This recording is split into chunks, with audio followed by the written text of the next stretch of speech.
Fala galera, e aí, belezinha? Esse vídeo é uma continuação da nossa série de Nintendo NES. E não é só isso, ele faz parte do nosso novo quadro, que é o Throwback Thursday. Toda quinta-feira irei tentar postar um vídeo sobre o mundo retro game. E dessa vez iremos mostrar como é feita a troca dos capacitores eletrolíticos do console, tanto da placa-mãe do console e da placa adjunta. Vou usar uma série de ferramentas e materiais diferentes, como estanho, uma estação de solda, uma estação dessoldadora, malha dessoldadora, álcool isopropílico, fluxo pastoso da Antec e cotonetes de algodão. Lembrando que existem muitas técnicas diferentes para fazer a dessolda de componentes PTH. Aqui eu uso um mix de técnicas diferentes, a fim de demonstrar o uso das mais variadas ferramentas. Se precisar de alguma dessas ferramentas ou materiais, irei deixar um link na descrição do vídeo em uma planilha do Excel. Nela vão estar todos os links para esses produtos. E comprando algum desses produtos por esses links, vocês estarão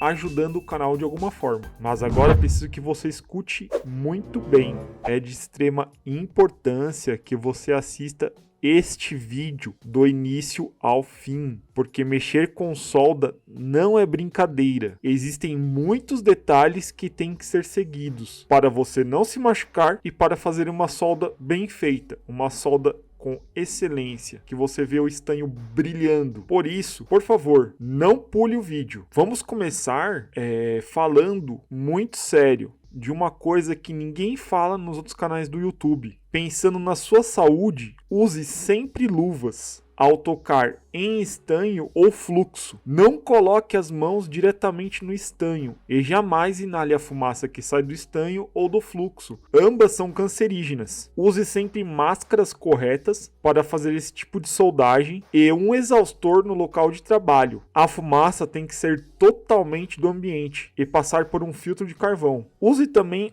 óculos do tipo Angra para tampar completamente os seus olhos. Às vezes, respingos de estanho podem literalmente voar nos seus olhos e componentes danificados podem explodir, voando micropedaços para todos os lados. Por isso, proteja os seus olhos. Eu irei fazer um vídeo extenso falando sobre EPIs mais pra frente. Antes de fazer a troca dos capacitores eletrolíticos de videogames antigos, os mesmos têm que ser testados para saber se realmente estão ruins. Fazer um recap nem sempre é necessário, pois os capacitores eletrolíticos dessa época, apesar de antigos, são de uma qualidade muito superior dos que são vendidos novos atualmente. Se muitos desses videogames antigos estão funcionando até hoje, é devido a esses capacitores antigos serem de alta qualidade. São capacitores eletrolíticos japoneses originais. Então a troca do capacitor deve ser feita somente se ele estiver ruim. Existem algumas maneiras de testar o capacitor eletrolítico. Uma é usando o osciloscópio, porém vou mostrar uma mais usual. Para testar o capacitor eletrolítico com 100% de certeza,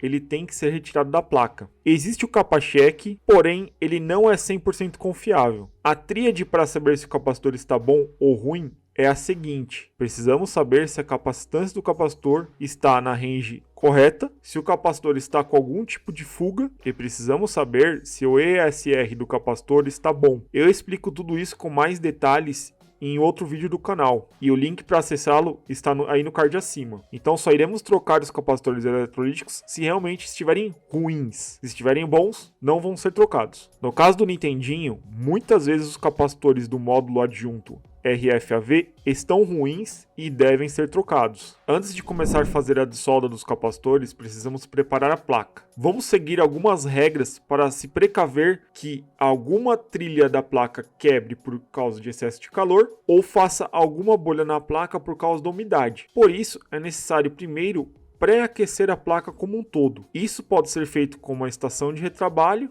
com um pré-heater, na estufa ou com um secador de cabelo. A placa tem que estar um pouco aquecida. O correto é deixar ela na estufa em torno de 8 a 24 horas, para retirar toda e qualquer umidade que esteja dentro da PCB. Eu faço isso por precaução. Existem pessoas que não têm esse zelo. Porém, esse é o correto. Fazer sempre uma pré-aquecida na placa antes de qualquer intervenção. Depois de pré-aquecida, temos que sempre ficar de olho na temperatura do ferro de solda. A minha estação de solda é um modelo da Hikari. Utilizo de uma ponta faca para fazer os trabalhos. A temperatura do ferro fica sempre em torno dos 280 a 300 graus, mas isso varia muito de estação para estação. Não gosto de utilizar o ferro acima dessas temperaturas para evitar qualquer quebra de trilha por causa do excesso de calor, ainda mais se tratando de uma placa antiga. A placa do NES é de ótima qualidade, mas requer esses cuidados. Vamos trabalhar aqui com uma solda antiga, então ela geralmente é muito dura mesmo. Por isso, a primeira coisa a se fazer é colocar um pouco de fluxo na região do terminal do capacitor, que vai ser retirado. Depois de colocado o fluxo, nós adicionamos um pouco de estanho novo no terminal do capacitor. O estanho novo vai se fundir ao velho, deixando a solda um pouco mais fácil de ser retirada. No vídeo acima, estava retirando um cristal da placa principal do Nintendinho, mas essa técnica pode ser usada em qualquer componente PTH. Agora continuando, a primeira técnica a ser mostrada nesse vídeo é fazer a dessoldagem de componentes mantendo a ponta do ferro de solda nos terminais do mesmo. Isso é fazer a solda que está prendendo o componente, a placa, ficar líquida. Depois, para fazer a retirada do componente é bem simples. Com as mãos você pode puxar o componente que quer retirar para baixo, ou pode posicionar uma pinça por baixo deste componente, fazendo uma espécie de alavanca. Lembre-se de usar luvas se for pegar o componente com as mãos, pois ele estará muito quente. O sugador de solda também pode ser usado nesses casos, mas exclusivamente nessa técnica, na maioria das vezes, ao botar o ferro de solda nos terminais, você não vai precisar fazer nada disso, porque pela gravidade o componente já vai se soltar automaticamente. Pronto, o componente foi retirado, com sucesso. Agora temos que tirar o estanho antigo que ficaram nos buracos onde estava o componente. Para isso, iremos usar a malha dessoldadora. Para usar a malha é bem simples. Colocamos um pouco de fluxo na região onde você quer sugar o estanho antigo, posicionamos a malha por cima dessa região e colocamos o ferro de solda por cima da malha. O fluxo vai fazer com que o estanho antigo seja sugado para a malha. Pronto, agora já temos os buracos da placa desentupidos e podemos colocar o novo componente no local. Para soldar o novo capacitor é bem simples.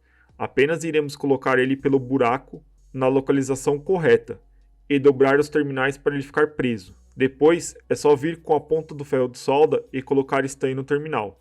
O estanho vai ficar líquido e automaticamente grudar no seu pad e no terminal. Faremos isso também do outro lado, no outro terminal. Lembrando que neste caso o capacitor eletrolítico tem polaridade, então lembre-se sempre de ver aonde tem que ser colocado o terminal negativo e aonde tem que ser colocado o terminal positivo. A faixa do capacitor indica o lado negativo. Se tiver dificuldade com isso, antes de retirar o capacitor, tire uma foto da região para poder se lembrar da posição que estava o capacitor anteriormente. Vamos agora retirar e soldar os outros dois capacitores. Aqui não irei demonstrar o processo todo completo, para não deixar o vídeo com mais de 30 minutos, pois o processo é o mesmo. Com os capacitores da placa-mãe totalmente trocados, vamos agora para a placa ou módulo adjunto. Aqui irei usar diversas ferramentas. A minha pistola dessoldadora não estava muito boa, por isso eu estava tendo dificuldades em retirar a solda da região. Mas aqui pode ser usado outras técnicas, como a malha dessoldadora, ou até mesmo o sugador de solda. Pode ser usado também o estanho de baixa fusão, que é o famoso salva-chips. Ele deixa o estanho antigo líquido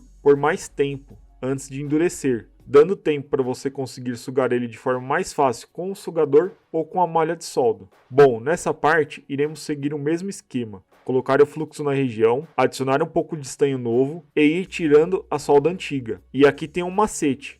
Iremos dessoldar somente a parte metálica do módulo. Não vamos mexer nos outros terminais de sinais e tensões que vão para a placa. Iremos dessoldar esses terminais no próprio módulo. A galera gosta de fazer o contrário, mas eu faço dessa maneira para preservar os terminais originais da placa-mãe do videogame. Depois de terminado de sugar o estanho antigo das hastes metálicas do módulo, com a malha dessoldadora, iremos partir para a placa adjunta. Lá iremos retirar o estanho dos terminais com a pistola dessoldadora. Lembrando que podemos utilizar outras técnicas de solda. Essa é só mais uma que pode ser feita. Retirado toda a solda antiga dos terminais que prendem o módulo à placa-mãe, agora iremos retirar o módulo RFAV com as mãos. Vamos puxar ele. Não precisa empregar muita força. ele tem que sair naturalmente. Se você tentar puxar e ele ainda assim estiver muito duro, com certeza ficou alguma solda para trás. Vai lá, volte e reveja se todos os terminais estão limpos e sem solda alguma. É normal ser bem chato de retirar esse módulo. Vamos agora trocar os capacitores da placa adjunta. Aqui iremos usar a mesma técnica de antes. Vamos ver aonde estão soldados os terminais do capacitor e com as mãos vamos segurar eles do outro lado. Colocamos a ponta do ferro de solda nos terminais do capacitor, deixando a solda líquido. E pronto, o capacitor praticamente sai nas minhas mãos, sem fazer nenhuma força. Pegamos e colocamos o novo capacitor nos buracos limpos, respeitando sempre a faixa da polarização. E fazemos a soldagem do mesmo. Trocaremos todos os capacitores a seguir usando as mesmas técnicas. Deixarei um link na descrição com todos os capacitores que são utilizados por PCBs, para vocês poderem comprar, porque existem mais de uma placa principal do NES e mais de um módulo adjunto do NES. Principalmente os módulos, eles usam capacitores diferentes. Pronto, terminamos de soldar todos os capacitores e vamos colocar o módulo RFAV novamente na placa principal. Para fazer isso é bem simples, vamos posicionar as hastes do módulo na placa-mãe e fazer a sua soldagem. Posteriormente, iremos soldar todos os terminais no módulo RFAV. Para finalizar, vamos fazer a limpeza do resto de fluxo com um cotonete e álcool isopropílico. E finalizamos assim a troca de todos os capacitores eletrolíticos do Nintendinho. Se tiver alguma dúvida, deixe ela aí no campo de comentários, que irei responder em um tempo hábil. Se quiser bater papo sobre hardware, eletrônica ou retro games, entre no nosso servidor do Discord. O link está aí na descrição do vídeo. Espero que tenha te ajudado mostrando como é feito a troca de capacitores eletrolíticos em um videogame retrô.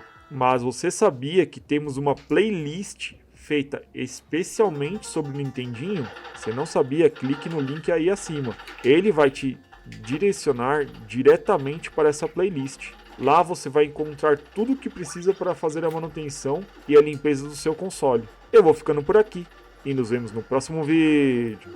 Falou!